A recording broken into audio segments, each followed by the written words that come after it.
Hello, everybody. My name is Alesh Eisner, and welcome to the Canadian Money Talk. Uh, I am here with Rob from the Mindful Investor. We are going to do the last podcast in our series, and we wanted to uh, put out there and discuss some of the themes that we're seeing in investing and kind of where we think that there's opportunities in the future and where things are going. So we uh, we have a couple of themes in common that we'll have a lively discussion on, and we also each have a couple of our own. So welcome, Rob. Thank you. Thanks for having me, Alish. All right, my pleasure. I think this is going to be saving the best for last. I think we're going to have a lively discussion on the themes. It's a company called Starlink. I don't know if you heard of it. It's kind of like those satellite dishes you had back in the day, and then you get all the TV signals, and then I do not remember those at all. I'm way too young for that. yeah. So what this says is they're well is owned by Tesla, like not Tesla, Elon Musk, SpaceX, and all those stuff, where they place a bunch of satellites out in space, and we connect those satellites through like laser connections, through like laser beams. Right, So anyone anywhere in the world can connect to the internet just from buying this dish, and then you right. can like drive with it. You can install it in your car, just power it, drive anywhere, a camp in the forest somewhere. Normally where there'll be no connection, you can get your own connection, and you can share it with your own like group. So you just buy this dish for, I think, under $1,000, maybe like $600-700, and every single month right now it costs like $100, but eventually the cost will come down. And I'm just saying that this Starlink thing can possibly disrupt the traditional telecommunications, because the speed is reliable, and once they hit like critical mass, they can bring down the price too. And this data they claim is not collected by anyone, so it's like for security reasons too. So it's couple is it's you have to look really far in the future, maybe 5-10 years for this to hit critical mass, but they just launched it this year in Canada. And I've seen YouTube reviewers, they love it, like, because normally if you're in like the third fourth tier cities, your connection is just a little bit better than dial up. Right. Yeah, but then this one brings you like 100x speeds. Like, when, if ever, do you think Bell will connect to those rural areas? Possibly never. So I don't know if this product is just like brought in, like made the pie bigger, or is it going to replace these traditional the land connection companies? Yeah, I I have a feeling there's a mandate for the telecommunications companies to provide some sort of a connection to the more remote areas, but there's no money in it. So then it is slow. But so going back, so we have we have Tesla, we have SpaceX, and we have Starlink. How are they related other than Elon? Well, Elon owns SpaceX and Tesla, but this project is not linked to Tesla. This is more of SpaceX, because the satellites are in space, and they place it there, place the network there. I think they maintain it, and then So they're selling these dishes. Yeah. is Starlink a subsidiary of No, SpaceX, no, or are they just no. using they're just using Yes, SpaceX to get them up there? I think it's a subsidiary Oh, to okay. SpaceX. Yeah, but possibly it can spin off for its own IPO. Yeah, Okay. but And so the satellites get internet from the ground via transmission, and then via the laser they send it to a specific dish. They're not covering a cone because then anybody could get it with a transmission. So the dish is constantly having to. I'm sure it's a geosynchronous orbit, so the satellite is constantly above the same location. Yeah. Yeah. Okay, so it's going to be out in the boonies. You can set up your dish and you can have fast internet in your van at night when you stop when you're traveling. Yeah. Yeah. Uh, That's part of it, and the other part's the security. So okay. yeah, no one's really looking at your data. Possibly only Elon Musk. Well, I'm sure on the other side, those satellites need to be transmitting somewhere. Or are they using a laser as well?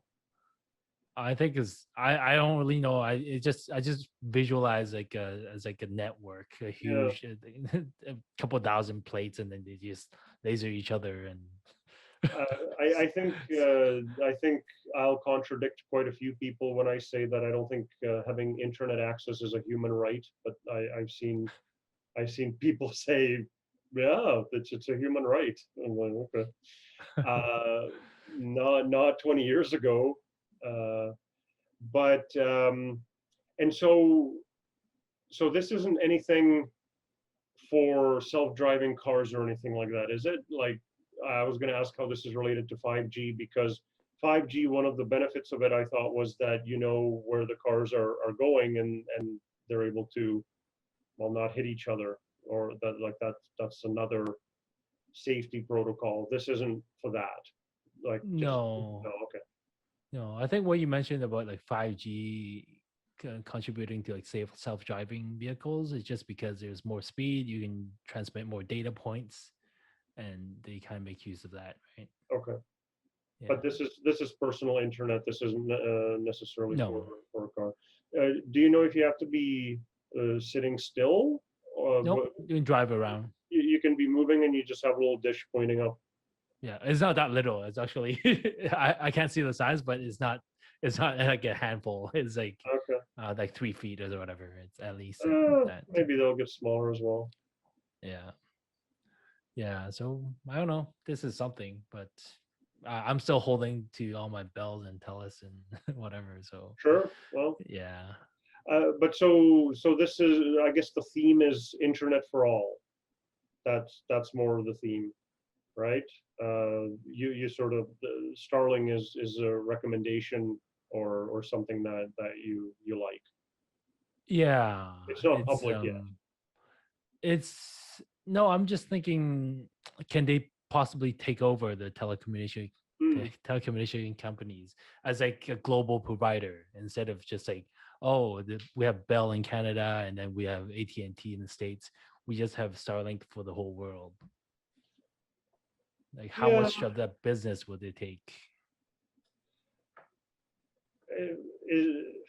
Is, isn't there like 1,000 satellites being put into orbit? Is this it, or is there a different I think site? there can always be more, but Okay. like they were the first ones to do it and make it like commercialize it.